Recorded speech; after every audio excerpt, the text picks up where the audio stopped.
Kami siap hati untuk dengarkan firman.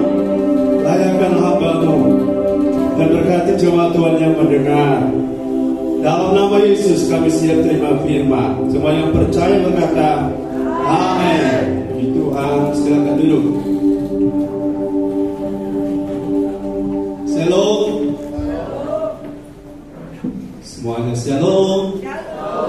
Haleluya. Selamat malam. Pada kesempatan ini, saudara-saudara, di tempat kami ini sudah menjadi sesuatu yang biasa jika ada acara Natal, Tahun Baru, acara KKR, syukuran, maka yang berkhotbah adalah gembala sendiri, dan ini bukan hal yang luar biasa bagi kami. Roma 8 ayat 26 sampai ayat yang ke-30. Mari saudara-saudara kita buka dan kita berdiri membaca Roma pasal 8 ayat yang ke-30, 26 sampai ayat yang ke-30. Oh, mesti pakai bahasa Inggris. Please stand up. Hari saudara-saudara kita akan membaca Roma 8 ayat 26 sampai ayat yang ke-30.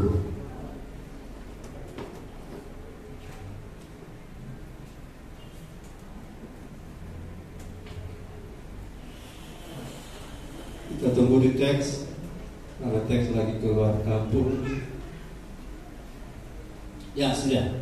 Sama-sama 2, 3. Demikian juga Roh membantu kita dalam kelemahan kita, sebab kita tahu bagaimana sebenarnya harus berdoa. Roh sendiri berdoa untuk kita pada Allah dengan keluhan-keluhan yang tidak terucapkan. 27. Dan Allah yang memiliki hati nurani mengetahui maksud Roh itu, yaitu bahwa Ia sesuai dengan kehendak Allah berdoa untuk orang-orang kudus. 28. Kita tahu sekarang bahwa Allah turut bekerja dalam segala sesuatu untuk mendatangkan kebaikan bagi mereka yang mengasihi Dia, yaitu bagi mereka yang terpanggil sesuai dengan rencana Allah. 29. Sebab semua orang yang dipilihnya dari semula, mereka juga ditentukannya dari semula untuk menjadi serupa dengan gambaran anaknya, supaya ia, anaknya itu, menjadi yang sulung di antara banyak saudara. 30. Dan mereka yang ditentukannya dari semula, mereka itu juga dipanggilnya. Mereka itu yang dipanggilnya, mereka itu juga dibenarkannya. Dan mereka yang dibenarkannya, mereka itu juga dimuliakannya. Puji Tuhan, silakan duduk. Haleluya. Boleh bilang haleluya 3 kali, 2, 3. Haleluya, haleluya, haleluya. Mari saudara, kalau saudara bersemangat mendengar firman, saya khotbah pendek. Gimana orang kerja sama? Haleluya. Puji Tuhan. Saya percaya firman adalah makanan bagi roh kita. Dan malam ini saya bagikan sebuah topik sederhana, tapi bagi saya dan bagi kami adalah sesuatu yang sangat sentral, karena gereja ini bertema atau punya visi, kami rindu sekali menjadi seperti Kristus. Kami rindu sekali menjadi serupa Kristus. Itu sebabnya ayat tadi saya dapatkan pemahaman yang terbaru, walaupun saya sekolah teologi. Saya dapatkan pemahaman terkini bahwa Roh turut membantu dalam kelemahan-kelemahan kita dan keluhan-keluhan yang tak terucapkan. Dalam konteks apa? Dalam konteks kita sedang berupaya untuk menjadi serupa seperti Kristus. Di situ Roh Kudus bekerja. Dan kemudian ayat 28, Allah turut bekerja untuk mendatangkan kebaikan, ya, bekerja dalam segala sesuatu untuk mendatangkan kebaikan bagi mereka yang mengasihi Dia, yaitu mereka yang terpanggil dengan terpanggil sesuai dengan rencana Allah. Saya, saudara-saudara, tertarik dengan terpanggil sesuai dengan rencana Allah. Lihat di ayat 30, apa maksud 29. Apa maksud terpanggil sesuai dengan rencana Allah?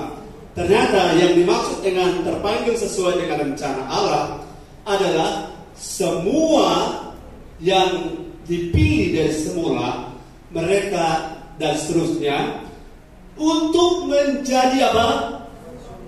Halo, bersama-sama menjadi serupa. Jadi kalau saya terjemahkan ayat 28, Allah turut bekerja dalam segala hal, dalam segala sesuatu untuk mendatangkan kebaikan.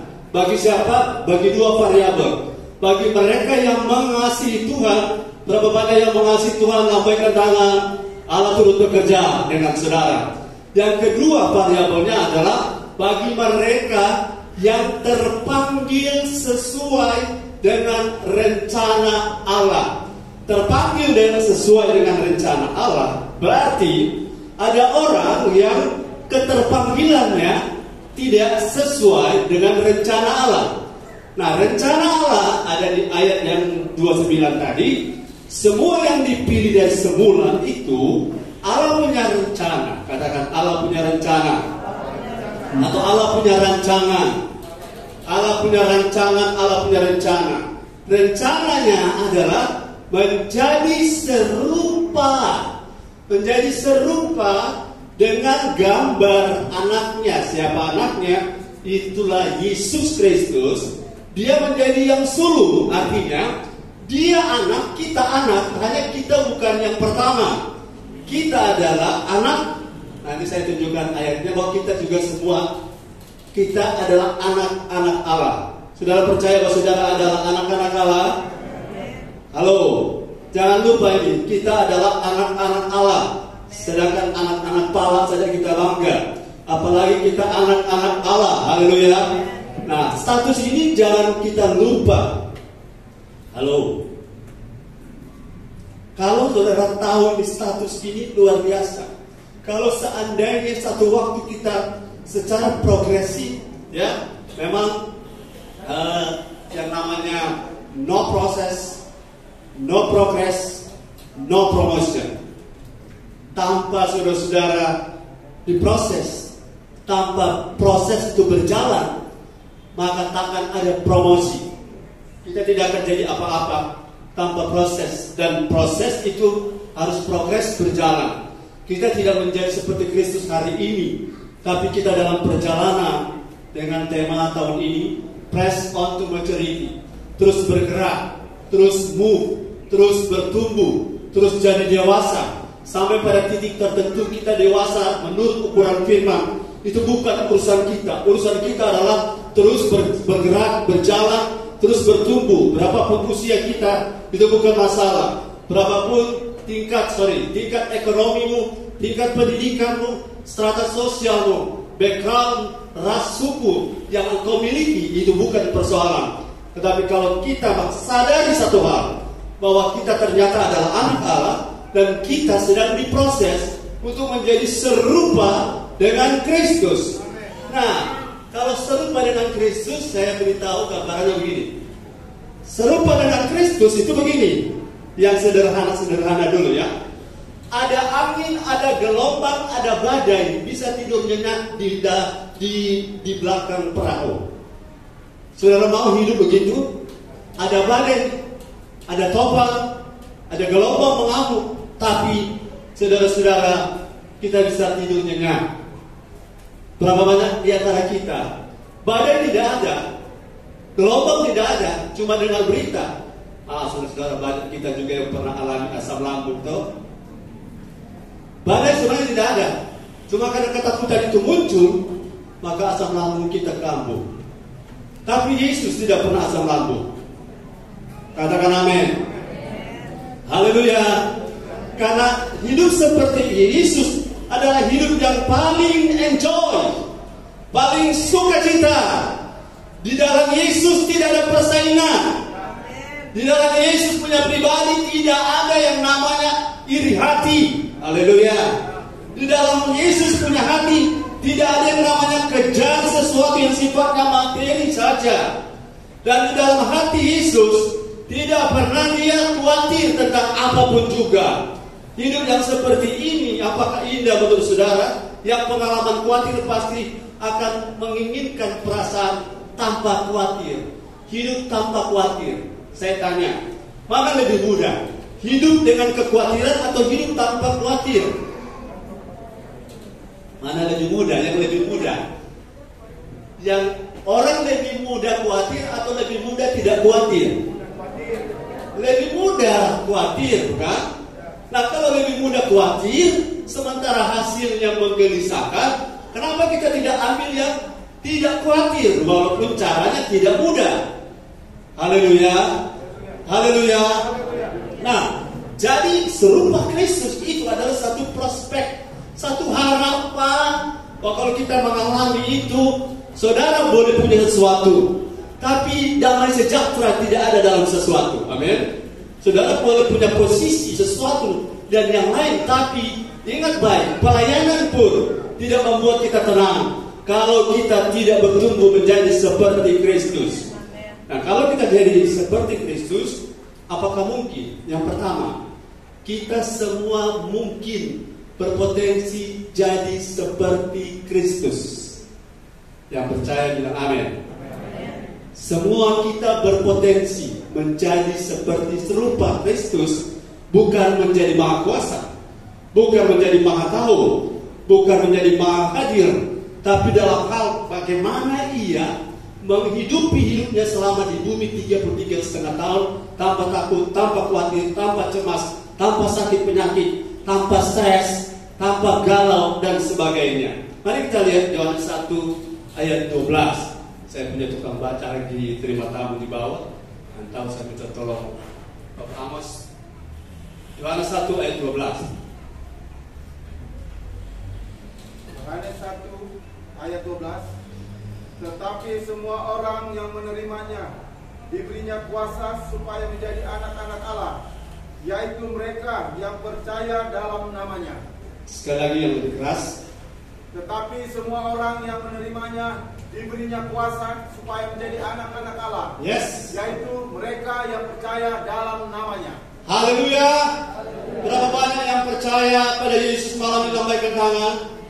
Ya, terima kasih. Saudara punya angkat tangan itu adalah proklamasi, aklamasi bahwa benar saudara percaya Yesus. Dan ayat ini mengatakan bahwa berapa banyak yang menerima dia, mempercayai dia. Sejak pertama kali saya percaya pada Yesus, sejak itu saya lahir baru. Saya lahir baru, katakan saya lahir baru. Nah, saya lahir baru artinya roh saya dilahirkan baru dan sekarang saya adalah anak Allah. Sederhana sekali saudara-saudara. Kalau untuk menjadi anak presiden, saudara harus punya bapak presiden dengan syarat-syarat ini. Tapi kalau saudara menjadi anak Allah cuma modal satu, percaya Yesus. Dan percaya Yesus cukup percaya, soal bagaimana hidup dalam percaya itu nanti. Tapi bagaimana start kita sekarang ini sudah menjadi anak Allah. Katakan bersama, saya anak Allah. Nah, saudara dan saya adalah anak Allah. Cuma bedanya kita dengan Yesus adalah, tadi kan disebutkan dia yang sulung, ya toh? Dia yang sulung, dia yang pertama. Kita adalah anak yang lain. Maksudnya anak kedua dan kalau kita ke berapa miliar, saya tidak tahu. Tapi kita sama anak di hadapan Allah. Hanya berbeda adalah anak di sini dalam kata Yunani adalah teknon. Teknon itu artinya bayi. Bayi. Kalau anak ini bertumbuh dewasa, itu yang namanya akan menjadi serupa Kristus. Kalau roh kita dewasa, maka kita bisa menjadi potensi menjadi serupa Kristus yang tadi tanpa khawatir, tanpa cemas, tanpa galau, apapun saudara boleh tidak punya. Tapi kalau saudara bertumbuh dalam sisi spiritual, saudara tidak akan kecewa, saudara tidak akan marah, saudara tidak akan galau. Saudara kalau misalnya saudara membuat sesuatu yang salah, saudara ditegur, saudara akan menerima apa adanya, bersedia ditegur, bersedia dibentuk, bersedia dibangun kembali. Tapi tanpa saudara menjadi seperti Kristus, saudara akan kecewa, marah, sakit hati, cari kambing hitam, dan lain-lain. Tapi abaikan itu. Hari ini kabar baiknya adalah menjadi serupa seperti Kristus.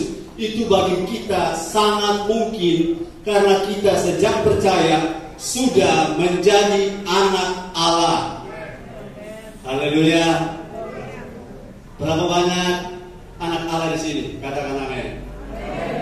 Sekali lagi, berapa banyak yang percaya, yang akui, sadari kembali bahwa kita adalah anak Allah? Katakan amin. Jadi anak Allah punya cara hidup berbeda. Kita tidak perlu lagi stres, takut, cemas, khawatir. Kenapa? Kita punya status berbeda. Ada Allah yang memelihara kita. Serahkan segala kekhawatiranmu karena Allah memelihara kita.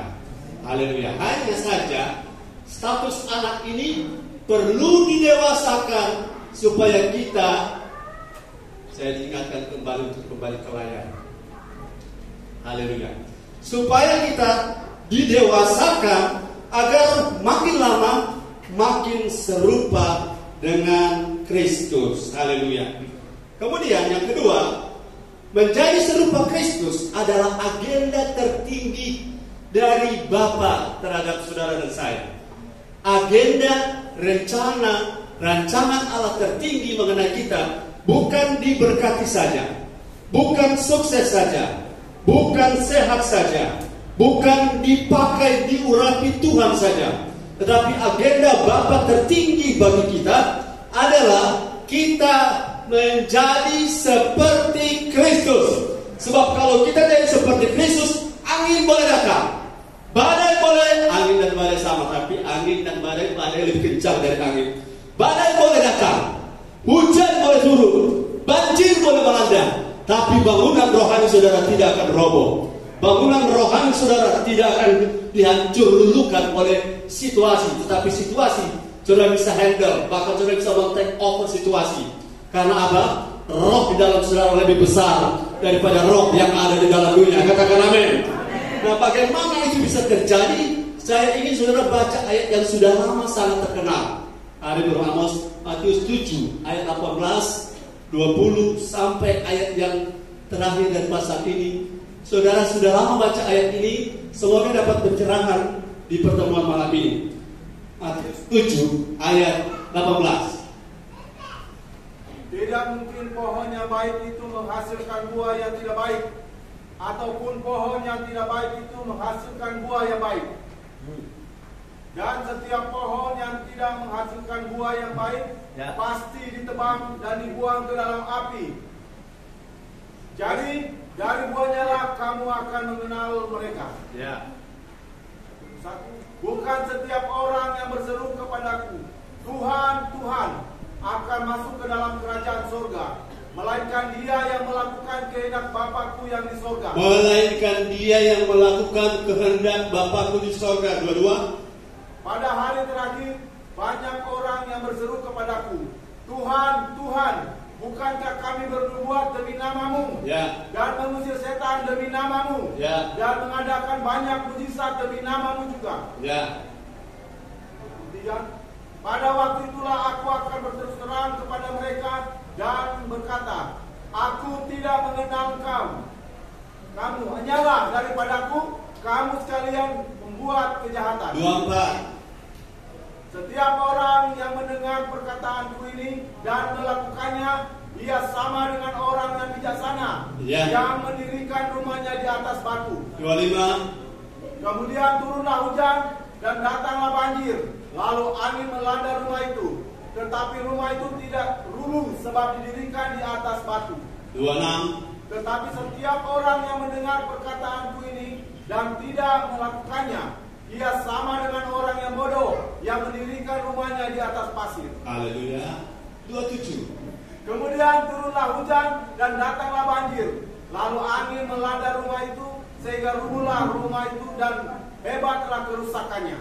Ya, terima kasih. Sudah perhatikan, ini ayat sudah sangat terkenal, terutama Matius 7 ayat 21. Mari kita lihat. Yang pertama, setiap apa yang namanya agenda Tuhan itu dikenal dari buahnya. Dikenal dari buahnya. Buah ini bukan soal orang jadi baik atau orang pelayanan baik, tetapi orang jadi seperti apa yang Bapa mau. Haleluya. Saudara, bukankah kita harus menghormati, menghargai orang yang bisa bernubuat dan nubuatnya terjadi? Bukankah kita tidak boleh menyonyere, begitulah kata, menyonyere orang yang kalau mengusir setan, setannya keluar. Katakan amin. Bukankah kita tidak boleh kontra dengan orang-orang yang mengadakan mujizat? Tapi Tuhan ternyata bagi orang-orang itu, maksudnya begini, jika mengadakan mujizat tidak membuat orang berubah menjadi seperti Kristus, itu Tuhan bilang, aku tidak kenal kamu. Itu maksudnya. Jika bernubuat dan nubuat digenapi, tetapi jika nubuatan itu tidak membawa orang lebih menjadi seperti Kristus, maka Tuhan bilang, bisa-bisa aku tidak kenal kamu. Katakan amin. Haleluya. Haleluya. Kita orang di sini ada lampu agak mati-mati sedikit karena ini sudah mendekati Natal, tuh.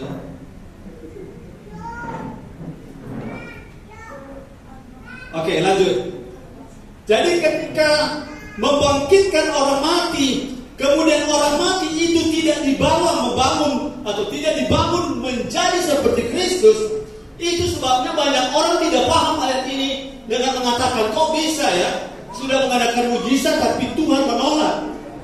Tuhan bilang, enyahlah kamu hai sekalian pembuat kejahatan. Kejahatan yang dimaksud di sini adalah karena agenda yang berbeda dengan agenda Bapa.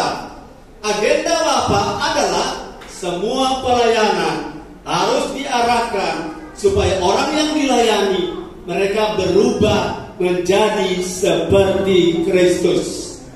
Karena pelayanan yang tidak membawa orang menjadi seperti Kristus, serupa Kristus, itu sama seperti bangunan dibangun di atas pasir. Ingat baik-baik bahwa Kristus dilambangkan batu karang yang teguh. Amin. Dia batu karang yang teguh dan hanya berdiri di atas Yesus. Maka hujan, angin, banjir, badai sekalipun tidak akan merobohkan rumah karena dibangun di atas dasar yang benar. Dasar yang benar dari semua kekristenan, semua pelayanan kita. Dan jangan curiga dengan pelayanan yang lain.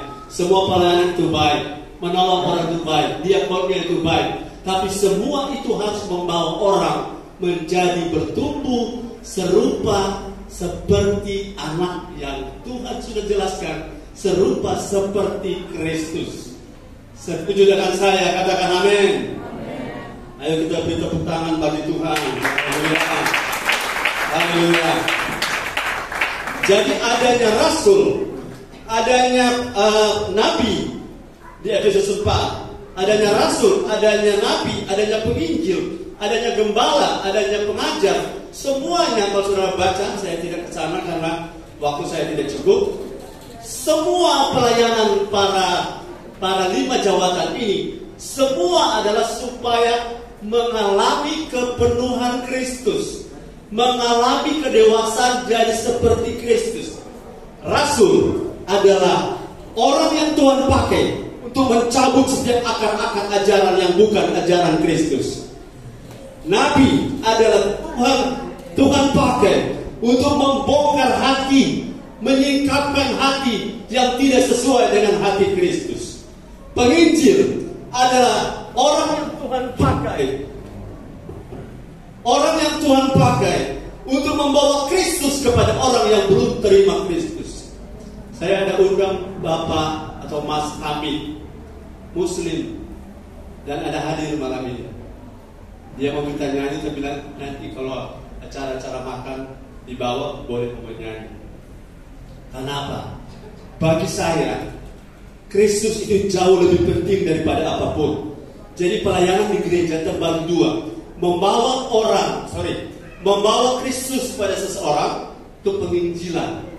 Tapi pelayanan selanjutnya ada 4. Rasul, nabi, gembala, pengajar. Lebih banyak ya, 4. Yaitu bagaimana orang yang sudah punya Kristus, Kristus di dalamnya didewasakan.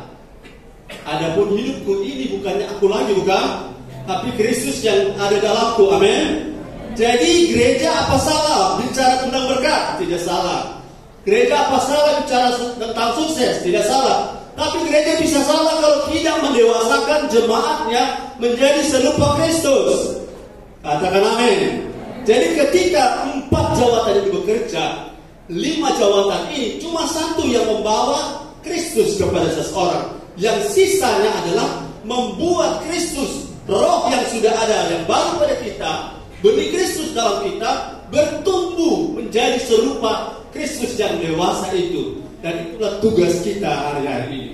Saya percaya menjadi seperti Kristus, serupa Kristus itu satu hal yang sangat menggairahkan. Ada satu ayat yang mengatakan begini, Christ in me, Christ in you is the hope of glory.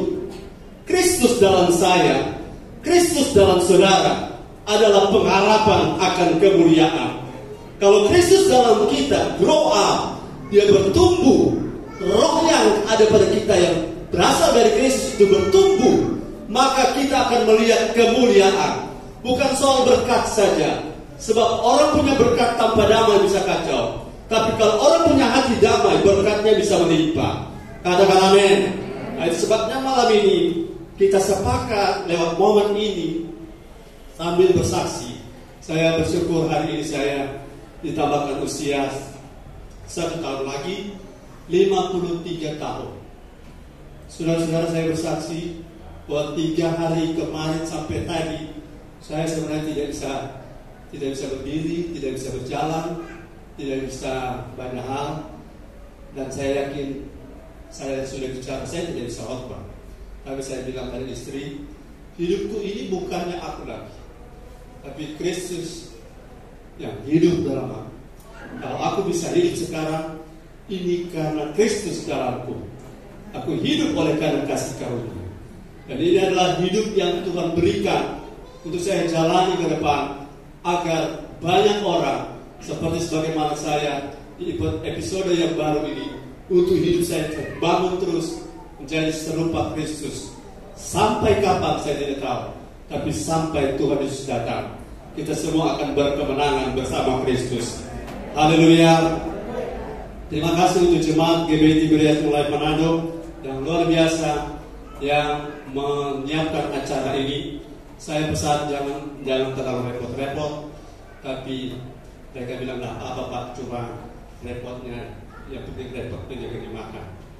Maksud saya, apa saja yang saudara buat bagi saya itu sangat luar biasa, dan saya bersyukur untuk hal ini. Tapi yang inti, saya bersyukur saya masih hidup hari ini, dan hidup ini adalah kesempatan untuk terus bertumbuh secara pribadi dan membuat jemaat yang Tuhan percayakan terus bertumbuh menjadi serupa Kristus. Haleluya.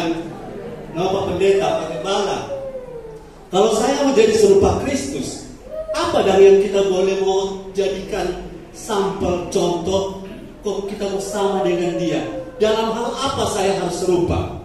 Nah, kalau pertanyaan ini saudara-saudara banyak sekali, tapi saya tidak punya waktu. Saya cuma kasih contoh satu saja. Saudara mau jadi serupa Kristus? Semua yang ingin serupa Kristus katakan amin. Saudara pengen serupa Kristus?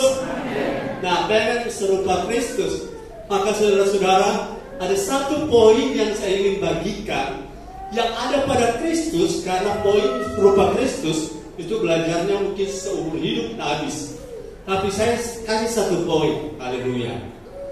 Tapi sebelum satu poin ini, saya minta izinkan, saya di hari ulang tahun ini pengen coba belajar menyanyi, dan saya undang para pemain musik. Sebelum saya lanjut poin yang terakhir, saya coba menyanyi.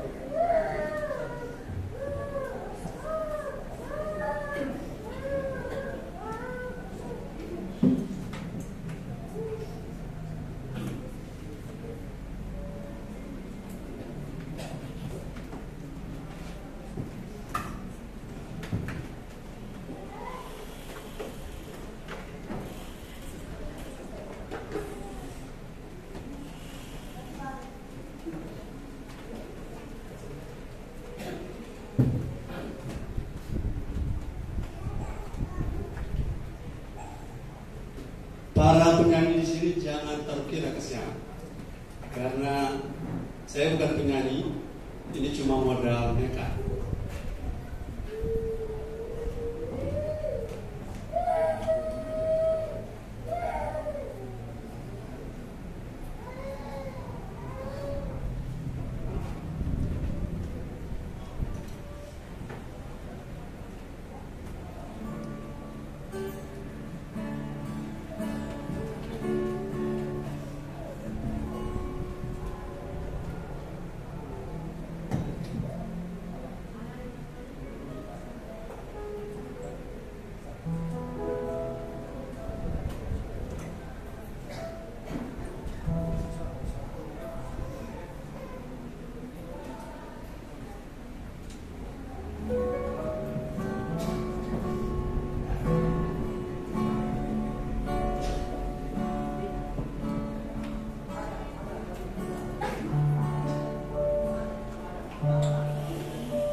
Supaya para pengikut-pengikut ini sudah menyanyi, tapi bukan situ terlalu masuk, jadi tercampur semua.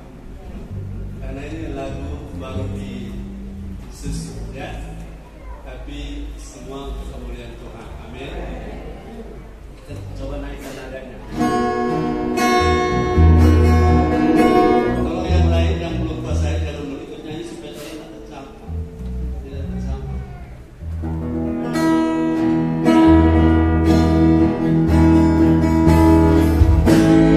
Ku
waktunya relatif pendek, tapi semua untuk kemuliaan Tuhan. Saudara masih sabar dengan saya, katakan amin. Apa yang harus jadi serupa paling tidak satu saja. Matius 11 ayat 29. Matius 11 ayat 29. Mari kita lihat ayatnya. Berapa?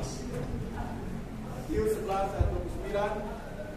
Pikulah kuk yang kupasang dan belajarlah kepadaku, karena aku lemah lembut dan rendah hati, dan jiwamu akan mendapat ketenangan. Yes. Satu poin yang saya tangkap dan saya bagikan untuk saudara, terutama untuk saya adalah pikulah kuk yang Yesus pasang dan belajarlah pada Yesus. Kalau mau jadi serupa seperti Kristus, belajarlah seperti Kristus, karena Kristus satu lemah lembut dan yang kedua adalah rendah hati. Maka akibat konklusinya jiwamu akan mendapat ketenangan.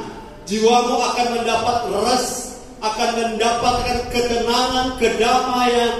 Dan apabila ini saudara rindukan, maka poin yang harus saya kembangkan, berpola pada Kristus, belajar dari Kristus. Dia pribadi yang rendah hati.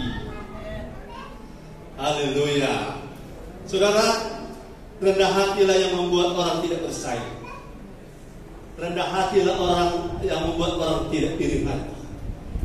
Rendah hatilah orang yang tidak membuat saudara-saudara marah ketika datang di Yerusalem orang bersorak, Hosana, mubaraklah, diberkatilah dia yang datang dengan nama Tuhan. Dan orang yang sama di kota yang sama ketika di hadapan Pilatus berteriak, bebaskan Barabas, salibkan dia. Kalimat yang sama di kota yang sama, bahkan orang-orang yang ia telah pernah sembuhkan, bisa orang yang sama yang berseru salibkan dia. Kalau Yesus punya hati, tidak seperti yang ayat ini saya baca, dia tidak rendah hati, dia tidak sanggup menerima kenyataan. Orang yang memuji dia adalah orang yang juga membinasakan dia. Maksud saya, yang mencelakakan dia. Saya percaya kerendahan hati akan membuat stres hilang. Bilang kiri kanan, rendah hati akan membuat stres hilang. Haleluya. Haleluya. Ada sukacita, katakan amin. Ada damai sejahtera, amin. Kita tidak bersaing, saudara-saudara ya. Dan saudara tidak akan bilang begini pada teman-teman atau pada orang-orang, kamu tidak tahu siapa saya. Karena saya sendiri sudah tidak tahu siapa saya. Kemarin saudara saya minta maaf, ada seorang bapak yang membawa bunga ini. Setelah dia taruh bunga, dia bilang, Pak pendeta, kenapa? Bapak pendeta? Ya sudah panggil pendeta. Iya saya pendeta. Kenapa Pak? Saya minta bantuan doa. Kenapa minta bantuan doa? Satu, kita punya anak kesian. Dia sekolah pilot luar negeri, tapi mau endorsement ke Indonesia susah sekali, soal biaya dan lain-lain. Ya saya doakan Pak. Tapi Pak ada satu lagi. Apa Pak? Kita ada undur-undur di ruko Bapak tadi. Kalau saya masuk di bunga, kalau kita dapat tabrak ke pohon kesian. Kita undur pohon, picat dari lampu. Kau kita bilang, oh ya Bapak, kuatkan hati Bapak. Maka kita dalam hati, sebelum dia sampai kita lihat kutabrak. Cuma kita mau bilang ke dia, karena kita saudara tidak mau berantem. Saya selalu bilang pada sopir yang saya tabrak dari samping di pertigaan binatang, saya bilang Pak silakan minggir. Saya juga minggir. Silakan Pak, Bapak mau minta apa? Dalam hati ini kalau dia minta 10 juta habis. Bapak mau minta berapa? Bapak mau urus apa? Mau urus kapan? Silakan nama KP nomor. Bapak foto baik Pak kita. Foto, kemudian telepon. Karena saya hari ini dan besok saya lagi sibuk. Dan betul, dia pergi periksa, dia tanya semuanya. Dia bilang, Pak ini harganya ya. Saya bilang, siap. Nomor rekeningnya mana? Saya kirim nomor rekening. Selesai. Saya tidak bilang, Bapak kok sampai sumpah klakson. Bapak pakai klakson somati mau klakson. Bapak pelan sekali. Ada majalah kok kita baru kali ini 4 tahun 5 tahun ke bawah oto besar itu kota sontok foto lain. Tapi belajar rendah hati. Terima kasih kok dan sudah selesai tadi. Saudara-saudara ada damai di hati. Tidak ada musuh. Amin. Kalau orang rendah hati tidak ada musuh. Yang ada musuh bilang haleluya. Ada haleluya. Jangan ada musuh. Rendah hati itu membuat yang pertama, walaupun saudara Allah kita tinggalnya di tempat yang maha tinggi, tetapi ia turun di hati yang hancur. Amin. Yesaya 57 ayat 15 mengatakan itu. Yesaya 57 15, walaupun Allah bersemayam di tempat yang maha tinggi, tapi ia tinggal diam di hati yang hancur. Haleluya. Coba lihat ayatnya. Ya. Sebab beginilah firman yang maha tinggi dan yang maha mulia, yang bersemayam untuk selama-lamanya, dan yang maha kudus namanya. Aku bersemayam di tempat tinggi dan di tempat kudus, tapi juga bersama orang-orang yang remuk dan rendah hati, untuk menghidupkan semangat orang-orang rendah hati. Yes. Allah ada di tempat yang maha tinggi, tetapi ia mau turun di hati yang rendah. Setuju dengan saya bilang amin? Amin. Saudara, makin rendah hati, makin Tuhan tinggal diam di hati kita. Amen. Kalau Tuhan bersama kita, siapa lawan kita? Amen. Kalau Tuhan di dalam kita, saudara-saudara, damai sejahtera Allah berlimpah-limpah. Saya kasih lagi 2. Kalau kita rendah hati seperti Kristus, mari kita lihat saudara, Yakobus 4 ayat 7. Ada banyak pengusir setan di sini. Yakobus 4 ayat 7. Banyak orang yang suka pakai darah Yesus, dalam nama Yesus, tekik-tekik tiap hari. Yakobus 4 ayat yang ke 7, ayat 6 7. Kalau kita rendah hati. Yakobus 4 ayat 6. Tetapi kasih karunia yang dianugerahkannya kepada kita lebih besar daripada itu, karena itu ia katakan, Allah menentang orang yang congkak, tetapi mengasihani orang yang rendah hati. Amin. 7. Karena itu tunduklah kepada Allah dan lawanlah iblis, maka ia akan lari daripadamu. Terima kasih. Satu teori saya ingin katakan dan saudara ingat lagi bahwa iblis sudah kalah.